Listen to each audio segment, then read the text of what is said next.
Okay, basahin natin ang Aklat ng Mga Ngaral, chapter 12, verse 1 to 7. Alalahanin mo ang iyong manlilikha sa panahon ng iyong kabataan bago dumating ang mga araw at taon na puno ng kaguluhan.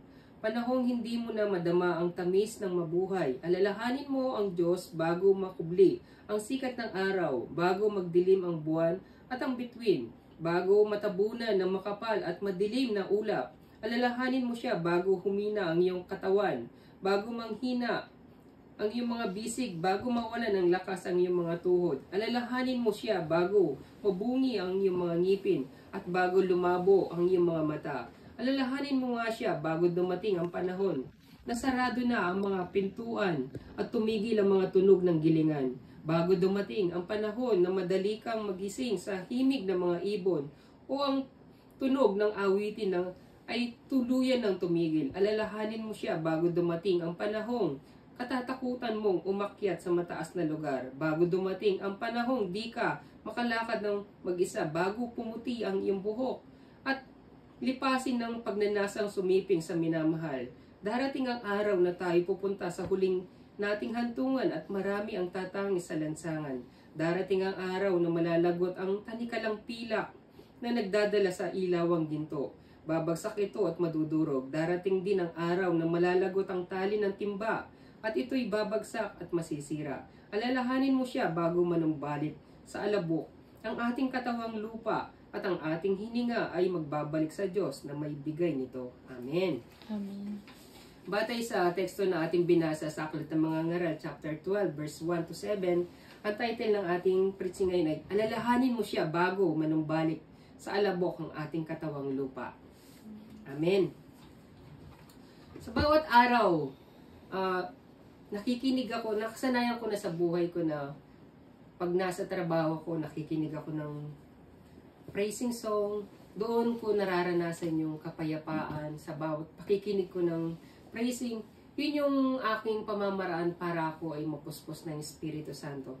Pero one day, arabang nakaramdam ako ng isang kakaiba na naisip ko na makinig ako ng mga old song. Na-try ko na pakinggan yung old song na yun na habang pinapakinggan ko yung old song na iyon, arabang nagbalik tanaw yung aking kabataan noon na habang pinapakinggan ko yun, napakasarap balikan yung nakaraan. Pero, isa lang bagay na napansin ko sa buhay ko, napakabilis ng panahon. Mula pagkabata hanggang sa panahon natin ito ay napakabilis ng lumipas ng panahon. Kung sa palabas ay meron tayong tinatawag na time travel na napapanood natin na maaari nating balikan yung nakaraan.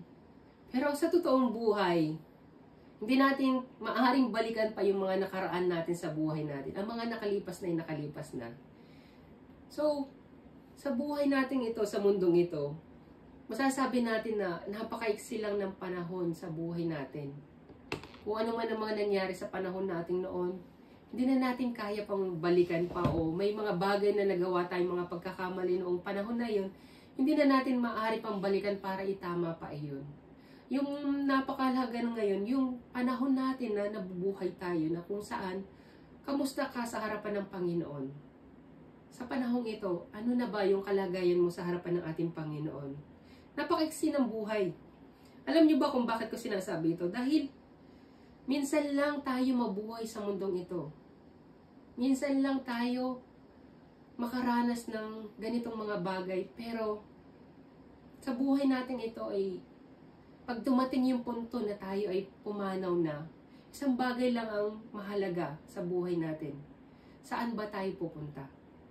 Pag dumating yung araw na tayo ay papanaw na. Kaya nga sabi niya dito, alalahanin mo siya bago manumbalik sa alabok ang iyong katawang lupa at hininga at magbalik sa Diyos na may bigay nito.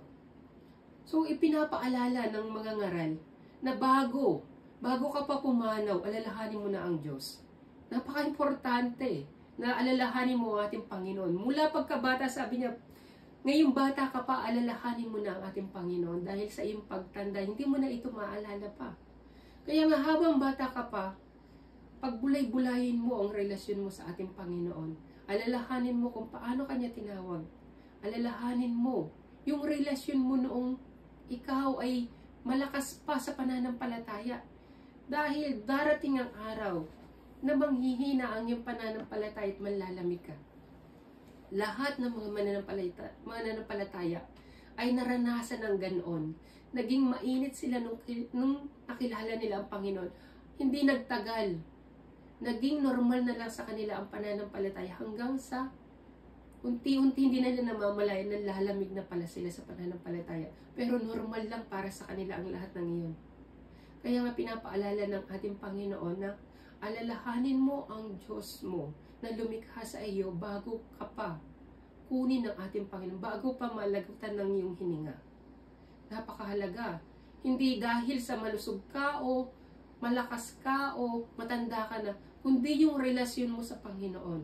Yun yung ipinapaabatid sa atin ng ating Panginoon. Alalahanin mo yung manlilikha mo. Huwag mo siyang kakalimutan na may Diyos ka.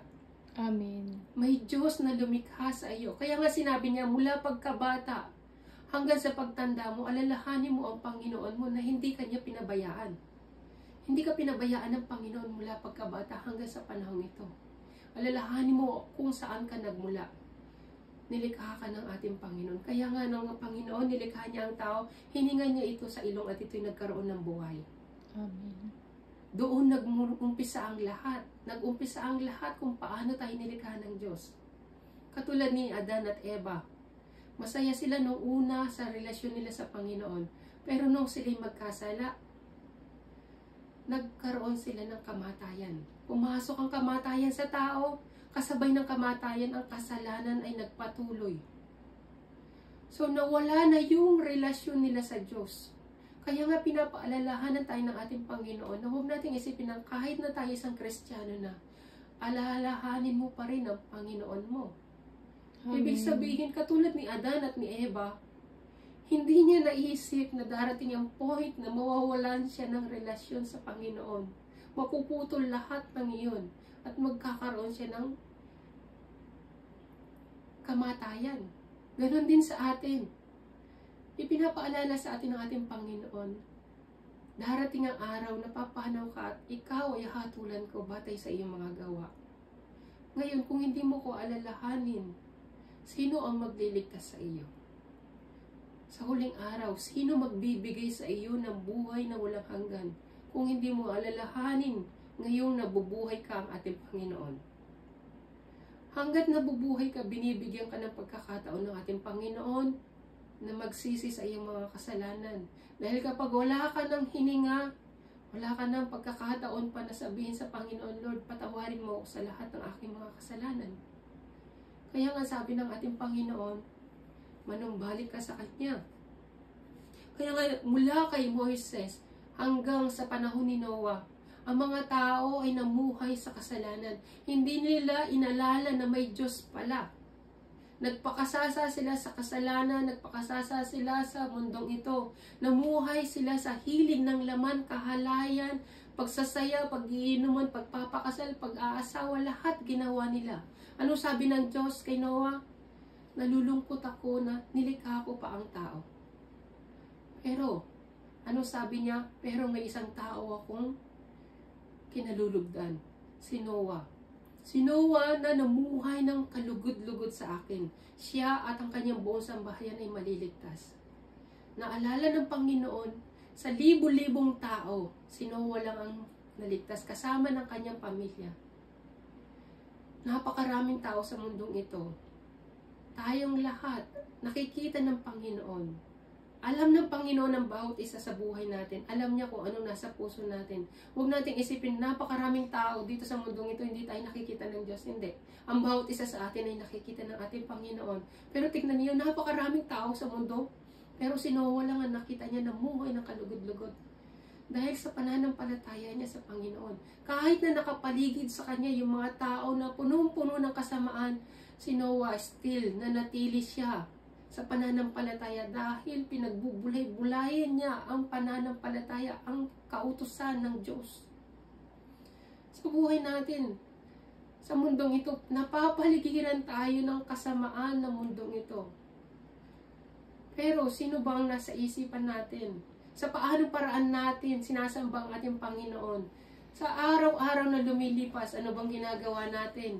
Namumuhay ba tayo sa pananampalataya? Naalala ba natin ang ating Panginoon sa bawat araw na lumilipas?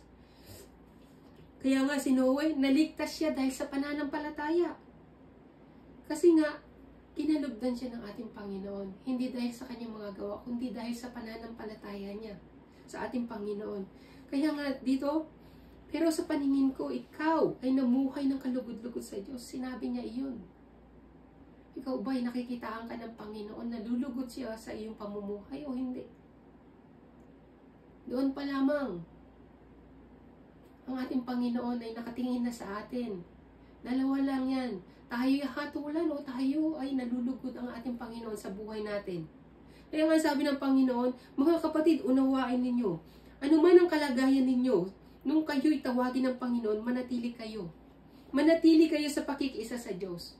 Ibig sabihin, sa araw na tinanggap ninyo ang ating Panginoon, wala kayong babaguhin.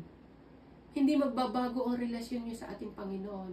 Andun yung araw na mahal mo ang Panginoon. Pero habang tumatagal, ang pananampalataya ng tao, lumiliit.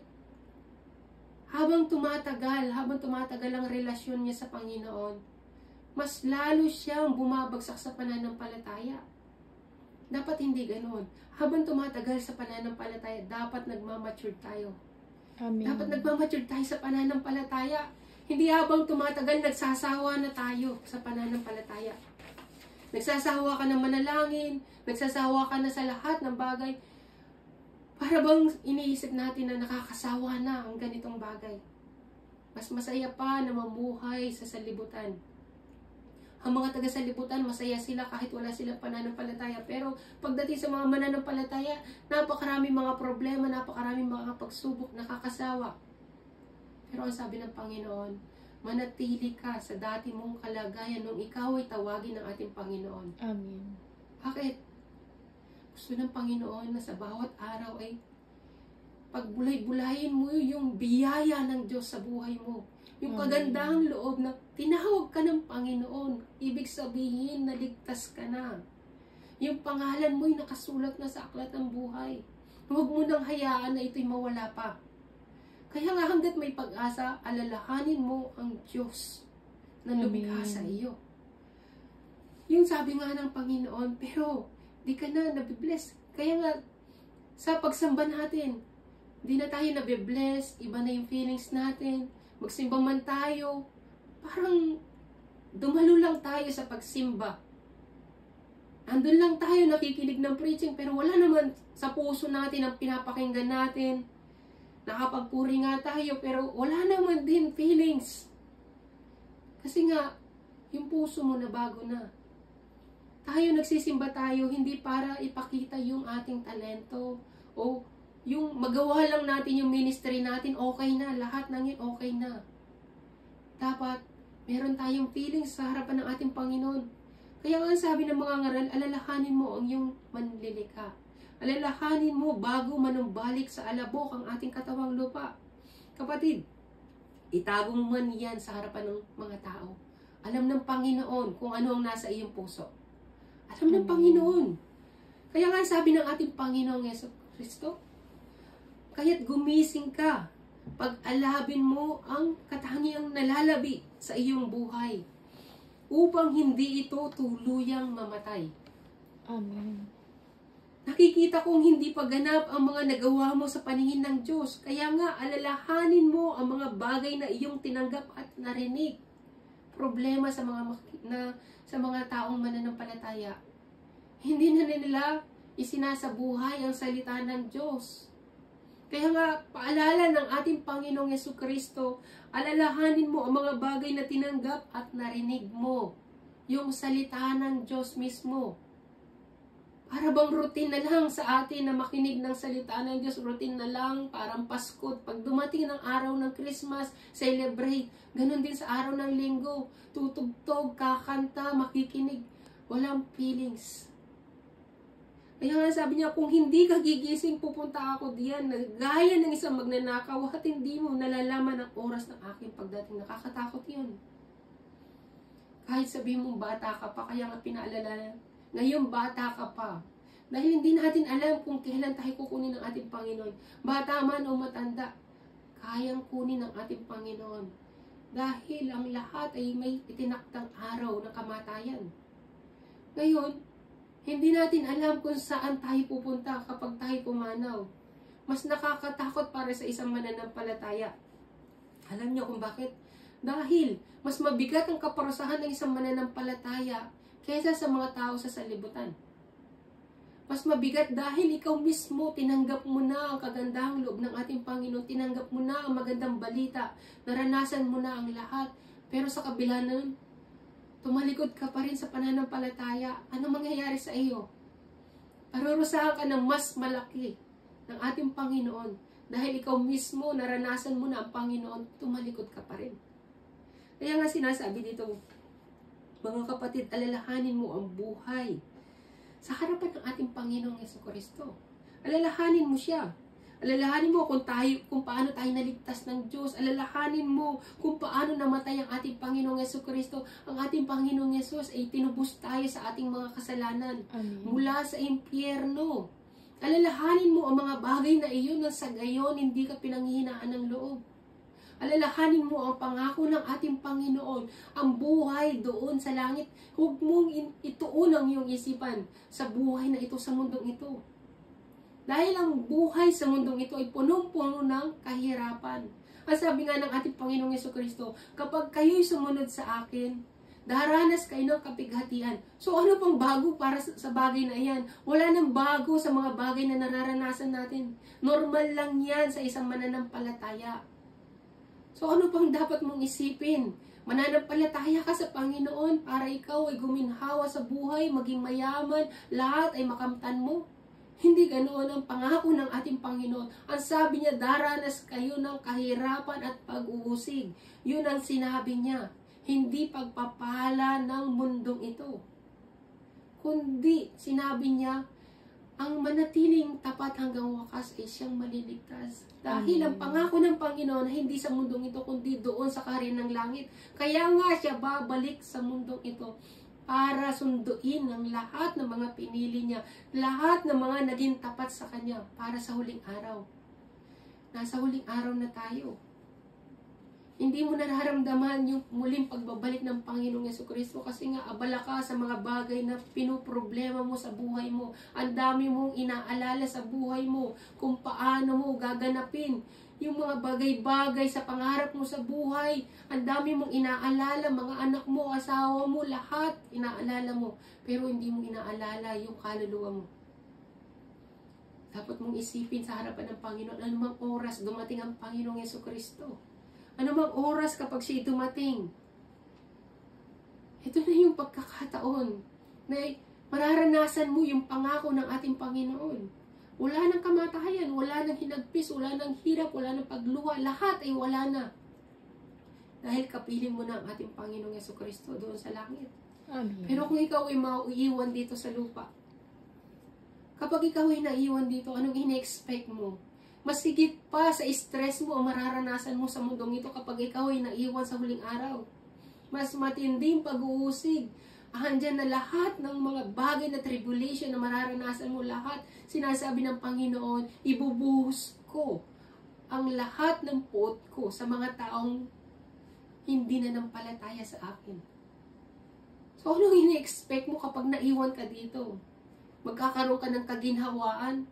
Wala kang kapayapaan sa mundong ito kapag ikaw ay naiwan sa mundong ito. Kaya nga habang nabubuhay ka, alalahanin mo ang ating Panginoon. Amen. Kaya nga sabi dito sapagkat paano pa magsisisi at manunumbalik ang mga tumalikod na sa kanilang pananampalataya.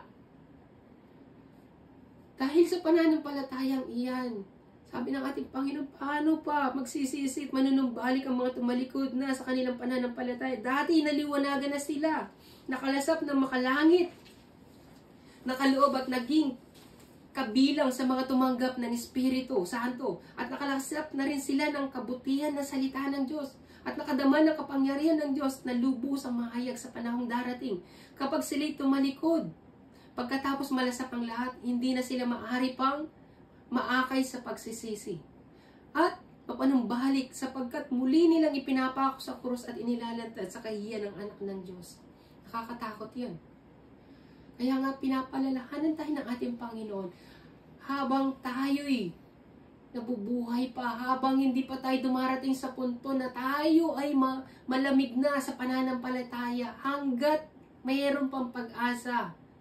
Sinasabi ng ating Panginoon, kapag ikaw ay tumalikod na, wala nang pag-asa na maakay ka pa para sa pagsisisi.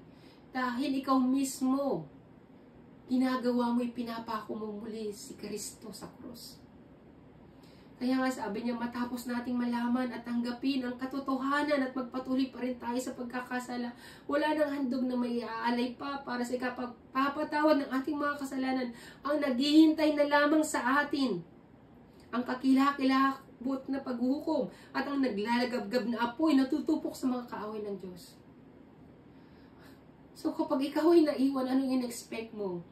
Babalik muli si Jesus Christ para mag-alay ng buhay? Wala na. Wala nang iaalay pa na buhay para sa kapatawaran ng kasalanan. Minsan lang ginawa ng ating Panginoon yun.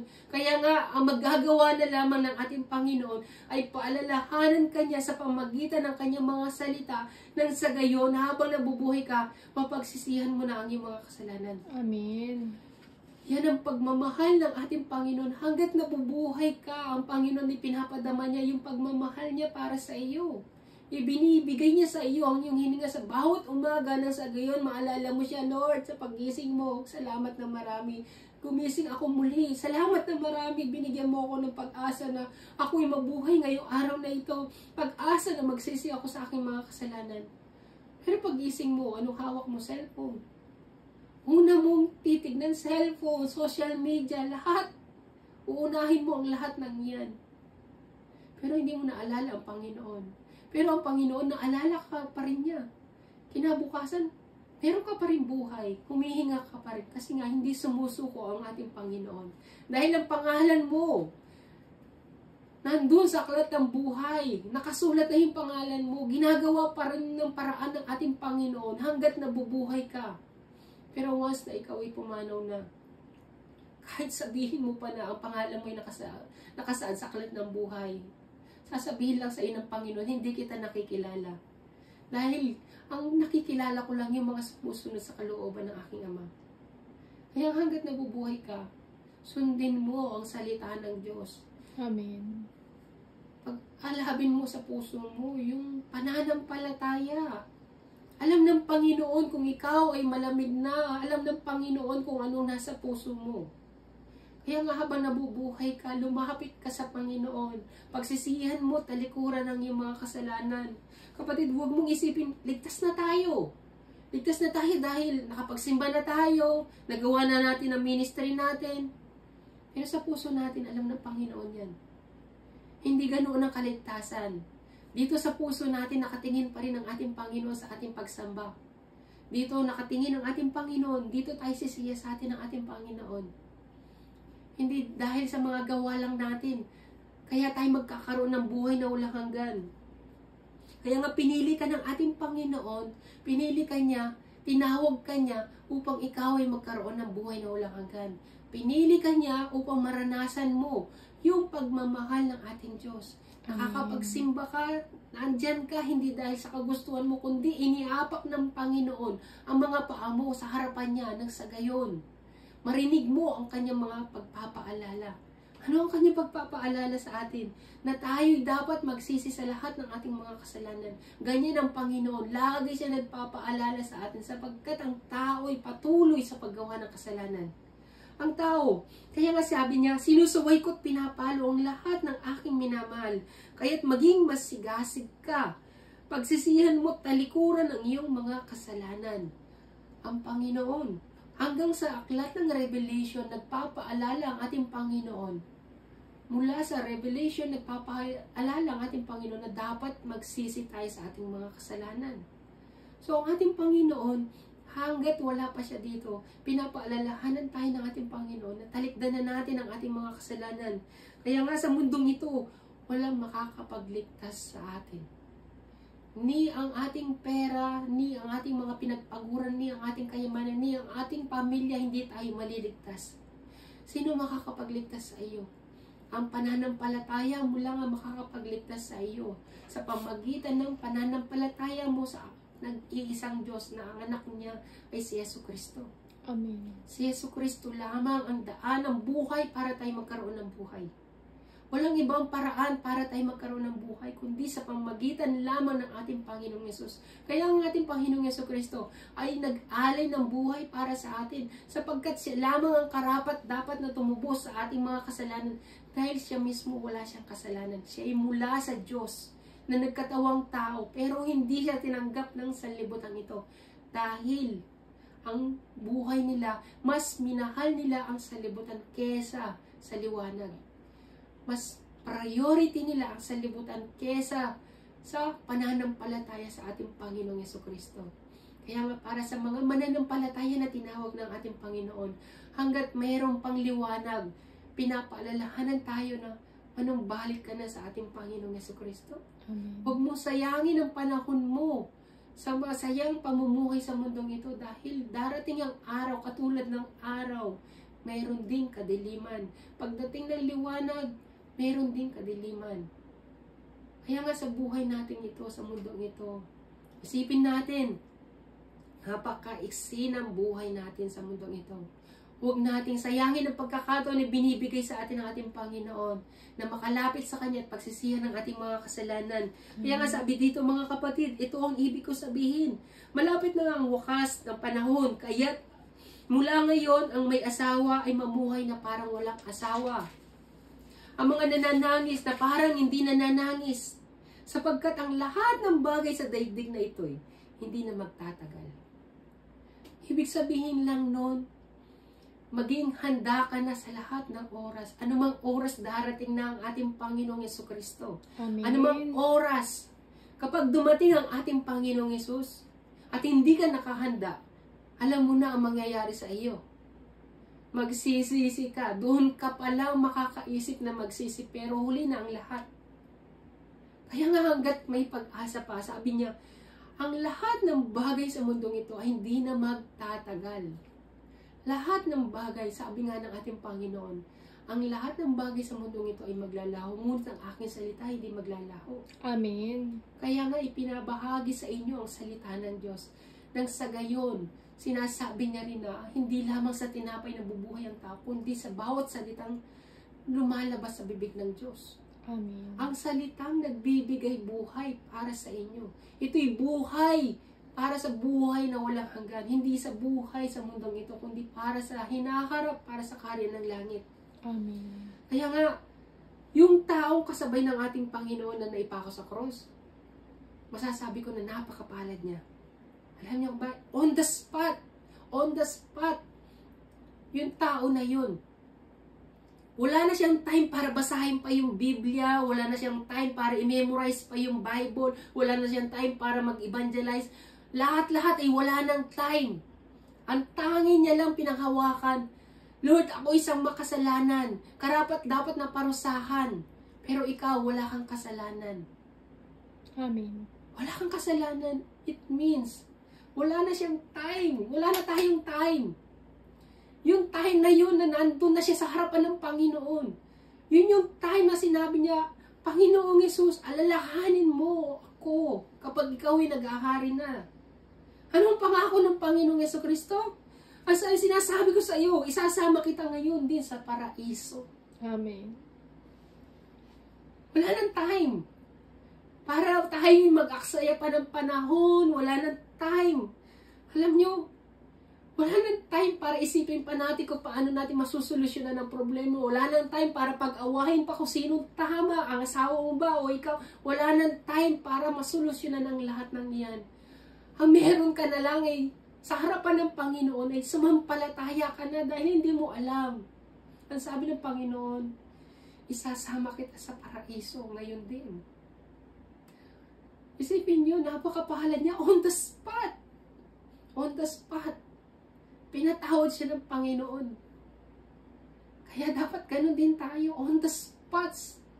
Isipin natin. Yung pananampalataya natin. Alam niyo, mayroon ako sa isang patotoo. Isang babae na tumanggap sa ating Panginoong Yesukristo. Tinanggap niya ang Panginoong Yesukristo sa buhay niya. Nag-decide siya na magpabotismo sa harap. Merong nandun na sila sa isang ilog, binubutismuhan siya. Habang siya binubutismuhan, sabi ng pastor, sa pangalan ng Panginoong Yesukristo, ikaw, sa pangalan ng Panginoong Yesus, binubutismuhan kita. Alam nyo, inilubog siya, segundo lang. Pagkalubog niya at pagkaahon, alam nyo kung ano nangyari sa babae? Namatay siya. On the spot. Namatay siya on the spot. Segundo lang nalilubog siya. Sa pangalan ng Yesukristo, ikaw ay binubutismuhan ko. Alam niyo, napakapalad niya. Sa segundo na siya ay nalinis na sa kanyang mga kasalanan. Pagkaahon niya, nasa harapan na siya ng Panginoon. Napakapalad ng babae na yan. Namatay siya na malinis na sa kanyang kasalanan. Amen. Tinanggap niya ang Panginoong Yesukristo. Pagkaangat pa lang niya, wala na siyang buhay. Nandun na siya sa harapan ng Panginoon. Kinuha na siya ng Panginoong Yesukristo. Hinintay lang ng Panginoon na magsisi siya, tanggapin niya ang Panginoong Yesus at makapagpabutismo siya. Sa buhay natin ito, hindi niyo ba naisip na napakaraming mga problema, awayan sa mag-asawa, awayan sa mga anak. Hindi niyo ba ninanais na magkaroon ng kapayapaan? Hindi ba kayo naiinggit sa mga ganong klase ng karanasan ng mga tao na kinuha sila ng Panginoong Yesukristo? Pero tayo, dumaranas pa rin tayo na napakaraming mga pagsubok, mga problema, pero tinitiis natin na mas gusto nating danasin yung mga bagay na yun sa mundong ito. Hindi natin pinangarap na makita ang Panginoong Yesukristo. Hindi natin pinangarap na katulad ng mga pangarap nila Pedro, nila Jacob, nila Abraham. Nandun na sila sa langit, masaya na sila. Ilang years na sila doon. Libo-libong taon. Kung paano nabubuhay ang ating Panginoon. Walang hanggan, nandun sila, masaya silang kasama ang Panginoon. Amen. Pero sa mga tao na hindi sumasampalataya sa Panginoon, ang sabi niya, kahabag-habag ka. Kahabag-habag kayo. Mga tao na ayaw magsisi, kahabag-habag kayo ng mga namumuhay sa kalayan, namumuhay sa kasama, namumuhay sa galit at puot, kahabag-habag kayong lahat. Namumuhay kayo sa sanlibutan ito. Pero, nahabag ang Panginoon mga tao na walang ibang inaasahan kundi ang ating Panginoon. Dahil makikita nila ang ating Panginoon. Amen. Tingnan ninyo ang mga pulubi. Wala silang bagong damit, wala silang bagong bahay, wala silang pagkain, wala sila lahat, pero masaya silang namumuhay, natutulog sa daan. Pero ikaw may bahay ka na, may damit ka na, lahat-lahat na may sasakyan ka na, lahat na nasa iyo na, pero problemado ka pa rin. Tingnan mo ang pulubi. Masaya siya. Kahit natutulog lang siya sa daan, wala siyang damit, yung damit niya, 1 taon nang suot niya, punit-punit pa. Pero kinahabagan sila ng Panginoon. Still silang umihinga. Kasi mahal sila ng Panginoon. Amen. Ikaw, ibinigay na nga sa iyo lahat ng Panginoon, puro ka pa rin reklamo, hindi mo pa rin nakikita ang Panginoon mo. Imulat mo ang iyong mga mata para sa gayon, makita mo kung paano kumilos sa iyong Panginoon. Amen. Dapat ka pa talagang sabihan na alalahanin mo ako, alalahanin mo ako, alalahanin mo ako. Di ba dapat sa buhay natin, sa paligid natin, nakikita natin na nandyan na ang Panginoon. Hindi ka na dapat pang sabihan pa na alalahanin mo siya. Ikaw na mismo, automatic, alam mo na may Diyos. Alam mo na may Diyos na lumikha sa iyo. Kaya nga, sa panahong ito, abala ang mga tao sa pagkita ng pera, hindi na nila alam kung paano nila susolusyonan ang mga problema nila. Yung buhay nila, hindi nila alam. Hindi nila iniisip yung buhay na walang hanggan. Kaya nga sabi ng Panginoon, tandaan ninyo, marami ang darating buhat sa silangan sa kanluran at dudulog sa hapag na kasalo ni na Abraham, ni Isaac, ni Jacob, sa karin ng langit. Ngunit ang mga taong dapat sana'y kasama ko. Kasama sa kaharian ng langit ay tatapon sa kadiliman. Mananangis sila doon at mangangalit ang kanilang mga ngipin. Pinuin nyo, mga tao na tinawag ng Panginoon, pero hindi sila makakasama. Dahil hindi nila pinakinggan ang panawagan ng Panginoon. Anong panawagan ng Panginoon? Pagsisihan mo ang iyong mga kasalanan. Marami dyan tao sa salibutan na wala pang pananampalataya, na hindi pa kilala ang Panginoon. Pero once na naranasan nila ang Panginoon, sigurado, pagsisisihan nila ang kanilang mga kasalanan. Amen. Pero ikaw na tinawag ng Panginoon, noon pa man hanggang ngayon, dapat manatili ka kung paano ka tinawag ng ating Panginoon. Amen. Manatili ka sa relasyon kung paano ang ating Panginoon ay nananatiling buhay, nananatiling tapat. Maging tapat ka rin sa ating Panginoon. Amen. Kaya nga, pakatandaan ninyo na darating ang panahon, na sabi ng Panginoon, darating ang panahon na ngayon na nga, na maririnig ng mga patay ang tinig ng anak ng Diyos, at ang sino man makinig sa Kanya ay mabubuhay. Amen. Kung pinapakinggan nyo lamang ang salita ng Diyos sa bawat preaching, mabubuhay ka. Amen. Kaya nga sabi niya, darating ang araw na maririnig ng mga patay. Sino yung mga patay na yun? Yung mga tao na sinasabihan nyo ng mga taga-salibutan. Mga tao na walang pananampalataya, pero maririnig nila ang tinig ng Panginoon at magkakaroon sila ng buhay na walang hanggan. Ikaw na inalayang ka ng Panginoon, nag-alay ang Panginoon ng dugo at buhay para sa atin lahat. Pero ayaw mo pakinggan? Saan ka pupunta? Anong may pagmamalaki mo sa harapan ng ating Panginoon? Yung ministry? Yung mga nagawa mo? Yung mga ikapu? Yung mga 10%? Lahat-lahat lang yan. Yung kabutihan mo, hindi yan. Ang sinasabi ng ating Panginoon, pananampalataya. Pananampalataya sa ating Panginoong Jesucristo. Yan ang magbibigay sa iyo ng buhay na walang hanggan. Dahil ang buhay dito sa mundong ito ay pansamantala lang. Kaya nga sabi ng Panginoon, ang Panginoong Yahweh ang nagturo sa akin ng aking sasabihin para tulungan ang mahihina. Sino yun? Mga preacher. Tuwing umagay nananabik akong malaman kung ano ang itinuturo niya sa akin. Kayo din naman. Sa tuwing umaga, hindi ba kayo nananabik sa salita ng Diyos? Pag dumating ng araw ng pagsamba, hindi pa kayo excited? At ulit-ulit akong nagpapaalala sa inyo na bago dumating ang araw ng bukas ng pagsamba, nagpapaalala na ako sa inyo na i-guard ninyo ang puso ninyo. Mag-pray kayo sa araw ng bukas, parangalan natin ang Panginoon. Pero, hindi ninyo isinasa puso lahat ng pagpapaalala sa inyo. Kaya ano nangyayari sa inyo? Nangyayari sa inyo pagdating ng araw ng linggo, natukso na kayo ng demonyo. Sa harapan ng Panginoon, asan kayo? Stress kayo. Paano kung dumating ang ating Panginoon sa araw ng linggo? Abala ka sa stress mo, sa buhay mo? Pag dumating ang Panginoon, ano mangyayari sa iyo? Hahatulan ka ng Panginoon. Dahil nagpabaya ka sa iyong pananampalataya. Kaya nga, natutupad sa kanila ang propesya. Sabi nga ng Panginoon, natutupad. Makinig man kayo na makinig, subalit hindi ninyo maunawaan kailanman. At tumingin man kayo ng tumingin, subalit hindi rin kayo makakakita kailanman. Bakit?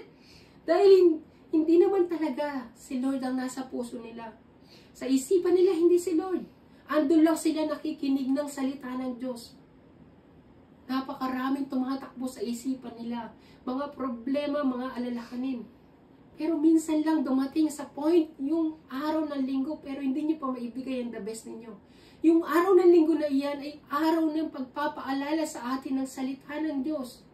Andun tayo para magsisi sa ating mga kasalanan. Paano kung hindi ka makapagsimba? Sa paanong paraan ka makakapagsisi? Kaya nga madalas sa salibutan, sa paanong paraan natin sinasamba ang ating Panginoon. Ang mga tao, gumagawa sila ng paraan para lang mawala yung stress nila. Iba sa inyo, gamit ang cellphone. Sa pamagitan ng cellphone, hinahanap ninyo yung kasiyahan ninyo. Naghahanap kayo ng stress relief. Yung iba naman ay namumuhay sa salibutan. Hinahanap nila yung pantanggal ng stress sa salibutan. Hindi ang Diyos ang kailangan ninyo. Ang salibutan ang kailangan ninyo. Pero kilala ninyo ang Panginoong Jesucristo. Sa puso ninyo, nananampalataya kayo. Pero sa mga gawa ninyo, may tuturing kayong walang pananampalataya. Dahil nakikita sa inyong mga gawa, hindi ang Panginoon ang hinahanap ninyo. Hindi kayo nananabik sa kanyang mga salita. Kung kayo nananabik sa kanyang mga salita, alam na ninyo kung kanino kayo tatawag. Sa Panginoong Jesucristo. Kaya nga, sinabi ni Jesus, naparito ako sa mundong ito upang humatol at nang sa gayon makakita ang mga bulag. At mabulag naman ang mga nakakakita. Anong ibig sabihin ng ating Panginoon doon? Narinig ito ng mga Pariseo, naroon siya. Nagtanong sila, anong ibig mong sabihin? Kami ba'y mga bulag? Ang sabi ng ating Panginoon, kung kayo nga'y bulag, sabi niya, wala sana kayong kasalanan. Pero, sabi niya, ngunit dahil sinasabi ninyong nakakakita kayo, ang kasalanan ay nananatili sa inyo. Alam niyo, bakit sinabi ng ating Panginoong Hesus yun? Kapag nasa point kayo sa problema, ipikit na lamang ninyo ang inyong mga mata. Kapag dumaranas kayo ng mga pagsubok, ipikit na lamang ninyo. Huwag na kayong dumilat pa. Huwag nyo nang sabihin, nakakakita ako. Kasi nga, the more na nakakakita ka, naghahanap ka ng paraan para masolusyonan lahat ng mga problema mo. Andyan yung cellphone, andyan yung salibutan. Pero kung ipipikit mo yan, sasabihin mo, bulag ka, pumikit ka na lang at manalangin sa Panginoon. Lord, hindi ko na kaya. Sobrang bigat na ng nararanasan ko. Sobrang bigat na ng problema ko. Hinihintay lang ng Panginoon na sabihin mong hindi mo na kaya. Pumikit ka lang at magdasal sa Panginoon. Doon, mararamdaman mo yung presensya ng Panginoon, yung kapayapaan sa puso mo. Pero the more na nakadilat ang iyong mga mata, naghahanap ka ng solusyon, naghahanap ka ng mapaparatangan, naghahanap ka ng tao na kung saan pagbubuntungan mo ng stress mo. Ipikit mo yung mga mata mo. Ang hanapin mo sa puso mo ang Panginoong Jesucristo. Manalangin ka sa Kanya, tumawag ka, Lord, hindi ko na kaya. Kapag sinabi mong hindi mo na kaya, ang Panginoon ay kikilos sa buhay mo. Siya mismo ang kikilos sa puso mo. Magbibigay ang ating Panginoon ng kapayapaan. Kaya nga ang ating Panginoon, sinasabi ninyo na, okay lang, kaya ko pa ito. Pero ang totoo, hindi mo na kaya. Pinipilit mo lang. Pero ang Panginoon, nandyan pa rin sa tabi mo. Naghihintay lang ang ating Panginoon na tumawag ka sa kanyang pangalan. Ang ating Panginoon ay mahabagin. Kaya kanyang tulungan. Kaya kanyang patawarin sa anumang mga pagkakasala na meron tayo ngayon. Kaya nga tumawag tayo sa ating Panginoon. Bakit hindi na lang natin na ipikit ang ating mga mata para lang maramdaman, damhin natin yung presensya ng ating Panginoon. Magdasal tayo sa harapan ng ating Panginoon. At pagsisihan, ano man ang mga nasa puso natin, ibigay natin sa ating Panginoon. Kalimutan natin yung mga bagay na nararanasan natin sa buhay natin.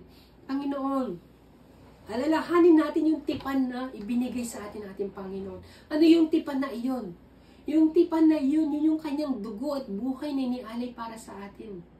Kaya nga tayo ay nag-aano ng komunyon para alalahanin natin ang kanyang kamatayan, ang kanyang dugo, ang tipan na ibinigay sa atin, na tayo ay magkakaroon ng buhay na walang hanggan. Sa pamagitan ng kanyang dugo, tayo pinatawad sa ating mga kasalanan. Napakahalaga ng komunyon.